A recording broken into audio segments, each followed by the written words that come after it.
Buenos días, de nuevo estamos aquí en Caixo TV en la emisión, entre comillas, que lo que trata es de acercar a ustedes bueno, los problemas, los asuntos interesantes y los asuntos también a veces incluso divertidos, como puede ser una conversación sobre literatura. En este caso, pues está con nosotros Javier Gil, hombre de teatro, primero porque lo ha escrito fundamentalmente y también ha tenido experiencias en los otros terrenos que conforman la actividad teatral. Y por otro lado, y con ustedes, Ángel García Ronda, bueno, que ya me conocen y que, bueno, tampoco voy a hablar de mí mismo porque no es procedente en este caso. Simplemente soy un interlocutor más y alguien interesado, como ustedes, como no han podido saber a través de las emisiones anteriores, en todo lo que tenga relación con la literatura. Y bueno, pues en este caso vamos a hablar de nuevo con Javier Gil de teatro, solamente que en el aspecto fundamentalmente del teatro práctico, por decir así, del teatro que se pone en pie a partir de un texto. Entonces todo esto tiene sus aspectos importantes y creo que es una cosa que bueno, que el espectador, en este caso ustedes, y el espectador de teatro, aquel que le gusta el teatro, pues lo tiene como la forma fundamental de acceder a eso. Todos hemos leído teatro, todos leemos teatro, y antes lo tienen que leer todos aquellos que quieren poner una obra en escena. Bueno, pues vamos a dar comienzo a nuestra conversación y vamos a ver qué nos dice así de entrada y de arranque Javier Gil. Sí, pues bueno, de entrada y de arranque ya tengo que poner algún pero a lo que has dicho, que en general es cierto, pero da la casualidad de que no siempre se parte de un texto que luego va a subir, digamos, al escenario. La vez anterior hablábamos de cómo concebía, bueno, esa especie de definición o de aproximación a lo que es el hecho teatral de Lorca, que hablaba de la poesía que se levanta del libro para que se le vean los huesos, la sangre, ¿no? Ahora bien, hoy en día, y no solamente hoy en día, no siempre es así. Hace bien poco Alfredo Sanzol, que es seguramente uno de los autores más en boga en este momento, con obras como que hemos podido ver en Donosti, como Respiración, una de las más afamadas de este autor, y otra que ahora está triunfando, resulta que no han surgido de esa manera, ¿no? Sino que en varios talleres con actores se han hecho una serie de trabajos de improvisación, una serie de propuestas, una serie de apuntes y demás, y a partir de ahí se ha ido creando el texto. Por supuesto, luego hay una elaboración que podemos calificarla, aunque no sea poesía, la podemos calificar de poética, en el sentido de literaria, de que es literatura, que es trabajo personal e individual del autor. Por supuesto, hoy en día este tipo de trabajo es muy frecuente. Y cuando digo hoy en día no me refiero a solamente ahora, sino desde hace ya bastantes años. Recuerdo incluso que por aquí mismo, así me lo reconocía o me lo contaba Ramón Fonsere, que es el líder actual del Joglars, sí. Y otro como Sevi, que también es otro de las figuras importantes ahí, pues que muchas de las obras del Joglars estaban concebidas de esta manera. Bueno, pero eso no quiere decir, entiendo, que no haya autor. No. Lo único es que el autor puede, lo mismo que puede inspirarse mientras anda en una multitud y oye cosas, y siempre es así. Seguramente no hay autor que no haya oído antes, o por lo menos montado sobre lo que ha oído, pues su propia imaginación. Por supuesto. Entonces, lo que creo es que son formas de acceder a la autoría de manera distinta. Es decir, bueno, vamos a sentarnos aquí a ver de qué hablamos. Hay quien de una tertulia pues saca un cuento o un relato o incluso una obra de teatro. Sí, sí, yo entiendo eso, pero creo que alguien, que pueden ser a veces en ese ejercicio tan extraño para mí de escribir dos al mismo tiempo, y digo tan extraño no porque no se pueda hacer, quiero decir que eso tiene también sus maneras, ¿no?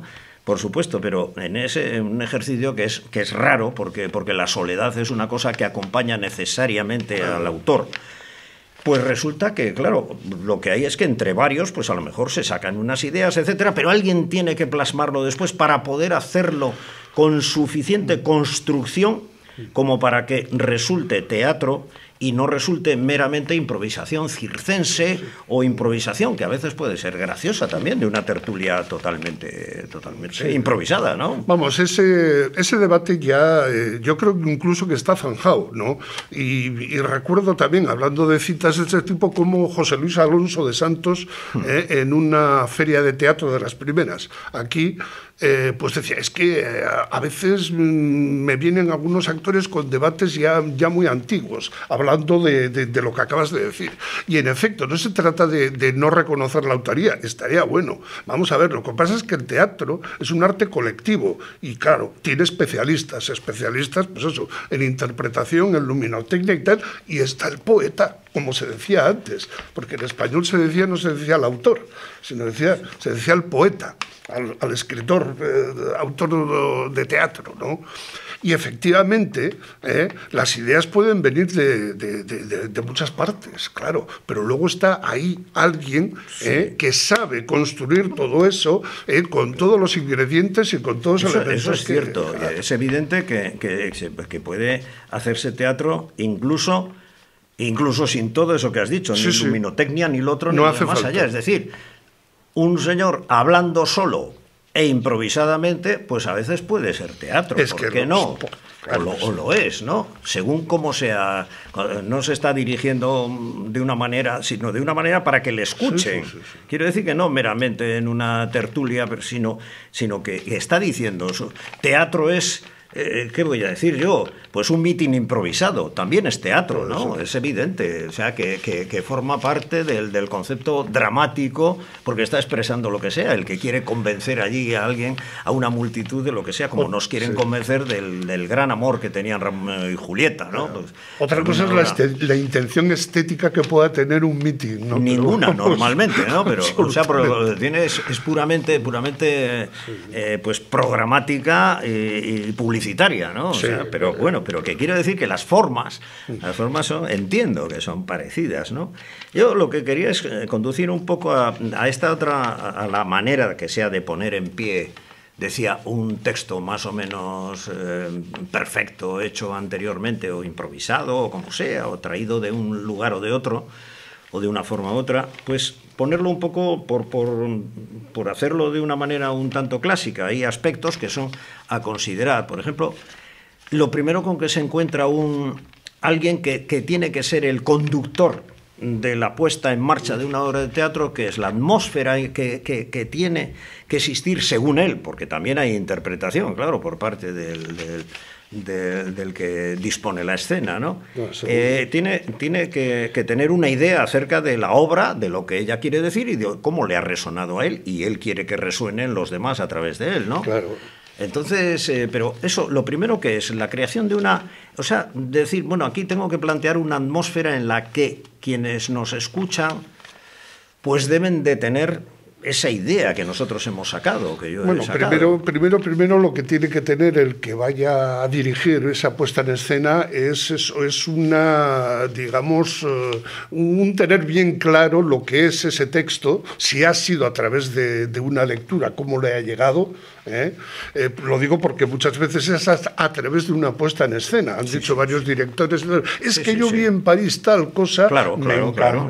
Pero tengo otra idea sobre ello. Eso es, ¿no? Entonces puede ser de muchas maneras. Entonces, desde luego, quien va a dirigirlo, quien cree que lo va a poner en escena, tiene que tener esa sensación de estar acorde con ese texto, con eso que ha visto, con lo que sea. E inmediatamente, porque, y esto no es cuestión de primero tal, segundo tal, yo creo que las cosas vienen como vienen, en este sentido, pero sobre todo saber transmitir eso a todo un grupo de actores, a todo un equipo muy variado, muy variopinto, de los que componen digamos, el grupo o la compañía teatral, ¿no? O sea, tiene que haber, en este sentido, yo no es que no veo tanta diferencia con lo que he dicho yo antes, ¿no? Vamos a ver, nos juntamos, vamos a aceptar las improvisaciones, vamos a sacar ideas sobre esto que se me está ocurriendo por aquí y después llega el texto. Bueno, aquí esta vez se hace al revés, partimos de un texto, pero nos tenemos que juntar, tenemos que hablar, tenemos que sentir, lo más importante de todo. ¿Y qué crees que hay que hacerlo primero? ¿Crear un espacio, quizá? Un espacio que puede no ser nada, quiero decir, un espacio puede ser muy, muy complejo, como yo qué sé, en la Arena de Verona se hacen óperas, pues bueno, y es un espacio que casi es de tipo natural. La ópera Aida se hace allí con los desfiles que probablemente hacían los egipcios, o poco menos, ¿no? Porque el espacio es muy grande. Incluso puede haber un espacio entero de una ciudad, ¿no? Para una obra de teatro, pero quiero decir que lo primero sería tener un espacio, ¿no? Pues hay quien piensa eso, pero yo creo que el espacio aquí puede ser un telón. Sí, pero hay tantas posibilidades como gente ahí dedicada a esto. Yo recuerdo un profesor de drama de hace años, y británico, pero vamos, de origen hindú, y que siempre lo primero que hacía es eso, es lo de crear, nos enseñaba a crear un espacio. Lo primero, crear el espacio. Bueno. O sea, que sí hay gente que sí, pero hay tantos otros que dicen que no. Ya. ¿Que por qué? Sí, ahora, ¿no parece que da lo mismo decir unas cosas, quiero decir, un diálogo, un parlamento del tipo que sea, un monólogo, en un lugar que en otro? Es decir, lo que no cabe duda es que sería distorsionante a veces, ¿no? Sí, claro, efectivamente. Lo que pasa es que hay obras que no tienen un lugar determinado. Me estaba acordando, porque tengo que poner aquí experiencias personales, claro. Pues Hermana y Esclava, que es la obra más representada que tengo yo, cuando la concebí a la manera que he dicho de Alfredo Sanzol. Es decir, fue un trabajo entre las actrices y yo, que teníamos una idea, teníamos unos personajes, que eran las hermanas Gilda del genial dibujante Vázquez, Manuel Vázquez. Teníamos eso, efectivamente. Y teníamos una idea de que tenía que ser una obra de humor cruel, como son ellas, ¿no? Pero de espacios...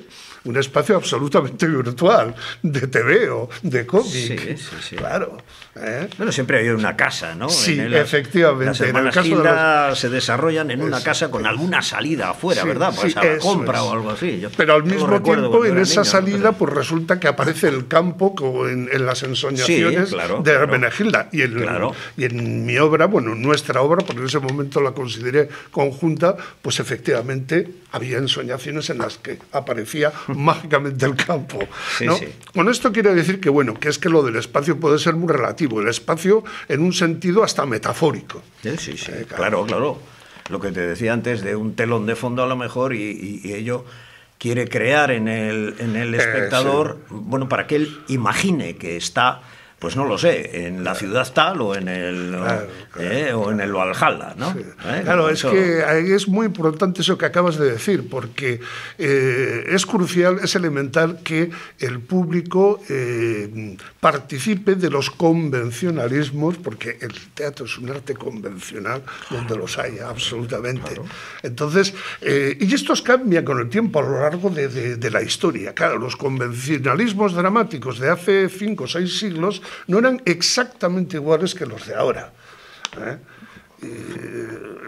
Pero siguen siendo convencionalismos, claro. Eso es lo que permanece en nosotros y lo que, sin embargo, cambia siempre. O sea, quiero decir que las dos cosas están presentes.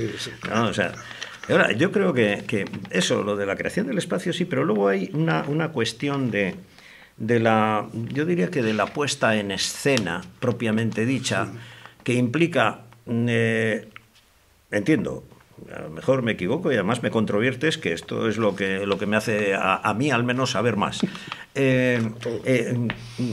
Silencio y quietud de los actores, y luego hay el movimiento, los gestos, desde los gestos, las exclamaciones, o ya los parlamentos propiamente dichos, el puro diálogo, las interrupciones de unos con otros, como en nosotros mismos, en la vida, ¿no?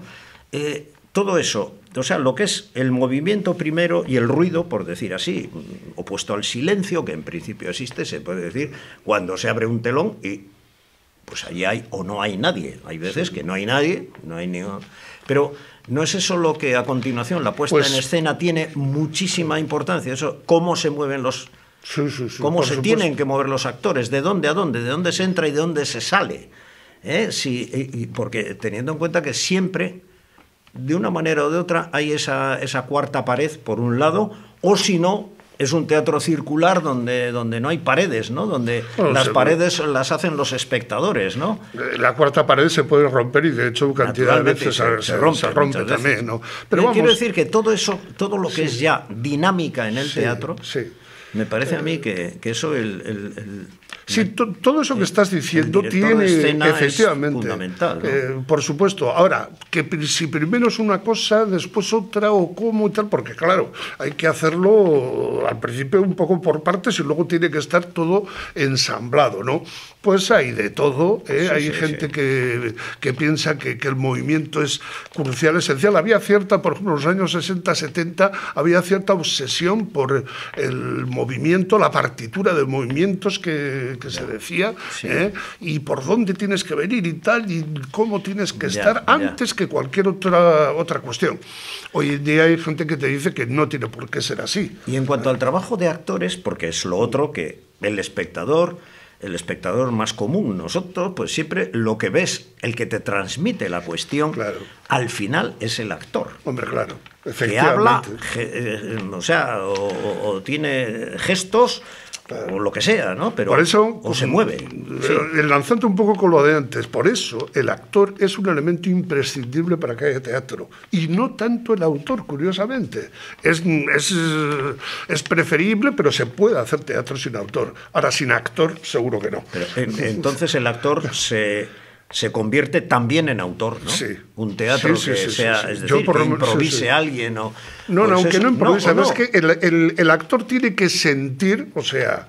eso que el texto le ha transmitido el autor o que el autor lo ha creado, bueno, el autor aquí es más bien, quería decir, director de escena, si es el mismo lo que sea, pero el actor tiene que sentir todo eso. Por eso para mí siempre lo primero era, vamos a ver, hay que trabajar el texto o la idea o lo que sea, y tenemos que sentirlo todos, o sea, los actores tienen que sentirlo absolutamente, comprenderlo, saber de qué va, y insisto otra vez la palabra sentir, aunque aquí hay también quien piensa que no tanto es así. José María Rodero, por ejemplo, decía que bueno, que él tenía siempre una distancia muy grande sobre los textos, ¿no?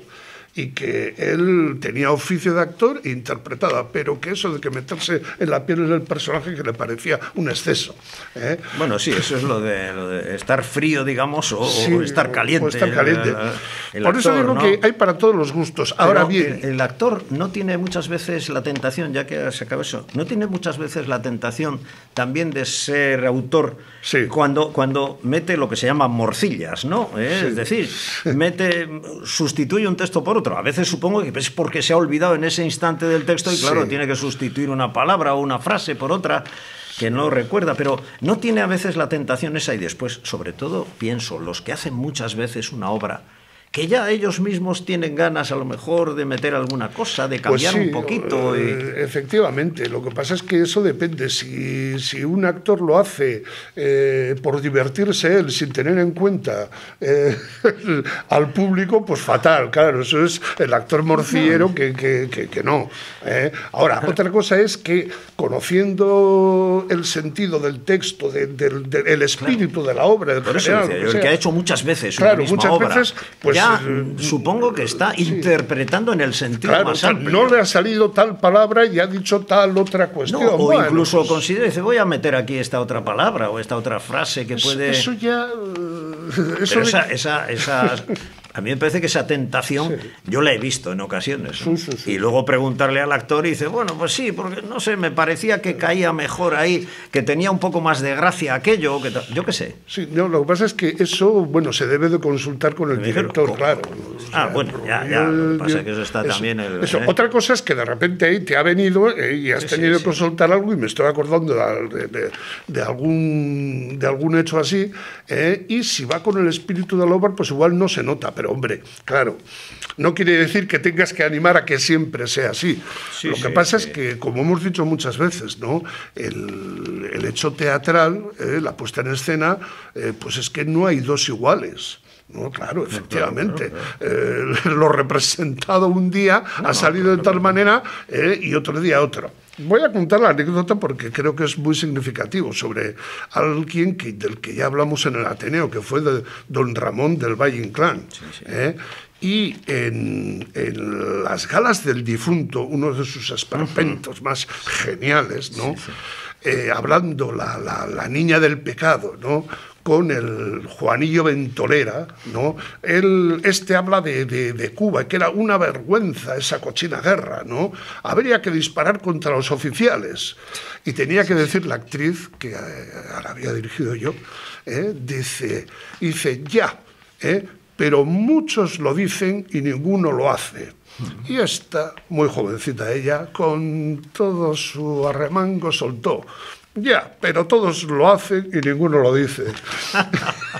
No se notó absolutamente nada. Ya, pero sin embargo tiene también, o sea, es lo contrario, pero bueno, pero es otra manera de empujar el propio asunto que decía Valle Inclán, al parecer, ¿no? Ahora te lo digo. Sí. Bueno, yo creo que hay otro aspecto del teatro, que también las diversas formas del teatro, porque, y en todo esto ha salido, a través de esta conversación ha salido, ¿no?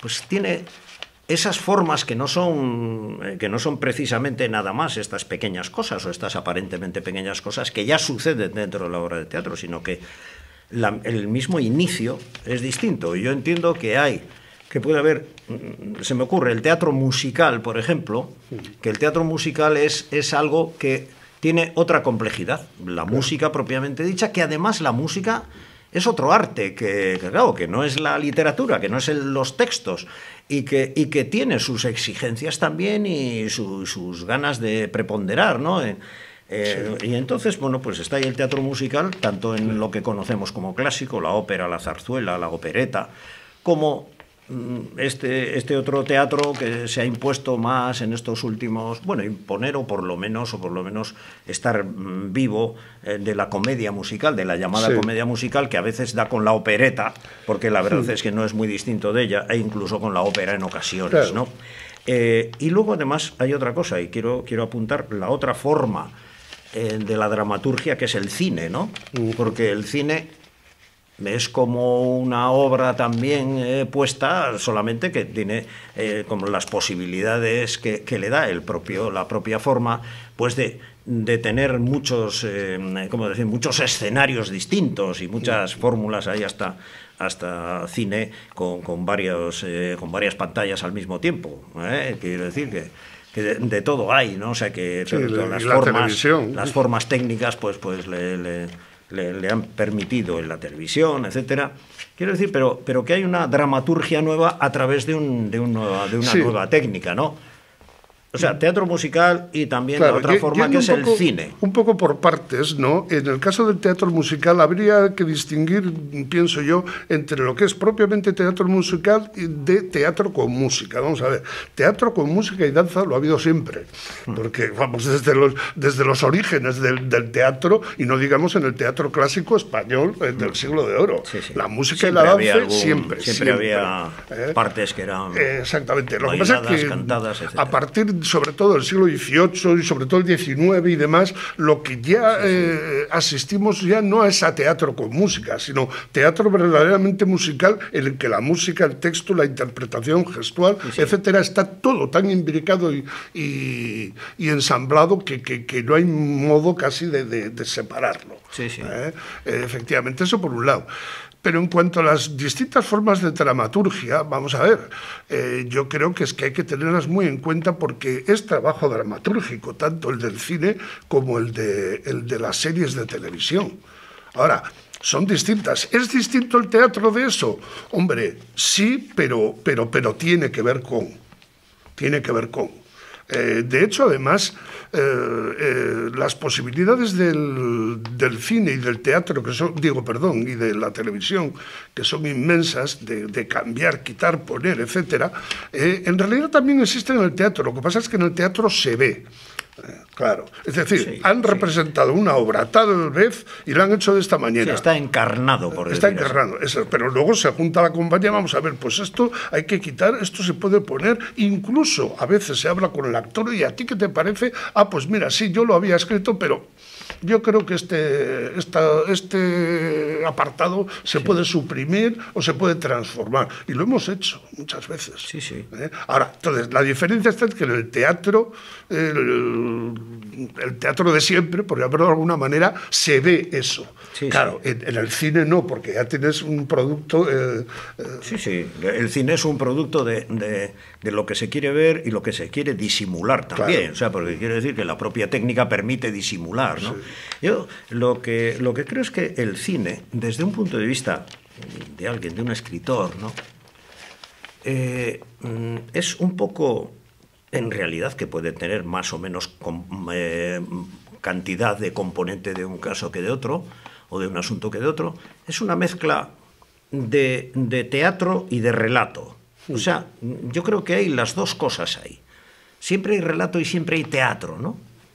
Siempre que no sea un cine puramente que podríamos llamar documental, aunque yo voy a hacer aquí una referencia, que puede ser un cine sin personas, ¿no? Yo he visto una película entera, bueno, alguna, pues una recuerdo del pintor de aquí, de Sistiaga, y una, pues abstracta además, una película totalmente abstracta, y en otra ocasión de una película que vi hace muchísimos años, de Manuel Altolaguirre, el poeta del 27, que había venido aquí a España por primera vez después de la Guerra Civil y que presentó en el Festival de San Sebastián una película que vimos que es El Cantar de los Cantares, que es toda floral, por decir así. Entonces es una película totalmente...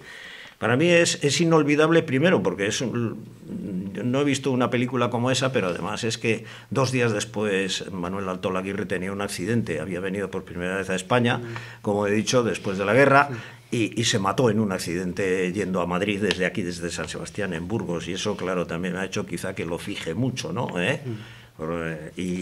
Pero que era una película, claro, sin personas, ¿no? Claro, no cabe duda que hay un relato simbólico, ahí hay poesía, es una poesía, quiero decir que hay relato, yo había dicho relato y drama, pero ahí hay poesía, la poesía también puede ser, y prescindiendo incluso de seres humanos, o solamente con animales, etcétera. Sí. Lo que pasa es que son formas. Vamos, el relato y el teatro también están relacionados, son provincias, digamos. Claro, porque los actores normalmente, los actores cuando hablan relatan algo, casi siempre, Entonces, bueno, pues yo creo que sí, vamos así dando vueltas a esto del teatro que es infinito, ¿no? Seguramente. Y bueno, pues ya seguiremos hablando.